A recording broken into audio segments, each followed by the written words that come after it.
ఇంకా new year వచ్చింది, సంక్రాంతి వస్తుంది. మన దగ్గర లైట్ వెయిట్ లో హెవీ నెక్ పీసెస్ ఏం చేయలేదు. ఎందుకు చేయలేదు? మ్యాజిక్ చూస్తావా?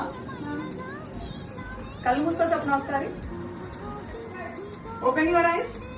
See the magic Swapna. Atharva jewels magic ఇదే అనమాట. Some magical classic design, timeless elegance, ఇంకేదైనా చెప్పొచ్చు దీనికి. అంత బ్యూటిఫుల్ గా డిజైన్ చేసిన నెక్ పీస్ జస్ట్ కేవలం 16.5 grams లోనే వచ్చింది. 16 to 17 grams లో ఎంత ఎలిగాంట్ గా వచ్చిందో చూడొచ్చు నువ్వు. అండ్ ఇదంతా బ్రాడ్ గా వచ్చింది విత్ చైన్ అండ్ రూబీస్ వచ్చాయన్నమాట. కంప్లీట్ గా మనకు రూబీ కావాలంటే రూబీ, లేదు ఎమరల్స్ తో ఒకవేళ కస్టమైజ్ చేసి మన చేసిస్తాము. సో మనం వేసుకుంటే ఎంత షైనింగ్ గా ఉంది అని అంటే ఈవెన్ ఇంకా ఏ జ్యువెలరీ దీనికి వేసుకోవాల్సిన అవసరం లేదనమాట. సో అంత ఎలిగెంట్ గా ఒక్కటే ఒక సూపర్ నెక్ పీస్ అనమాట. అంత బ్యూటిఫుల్ గా ఉంటుంది. సో ఇలాంటి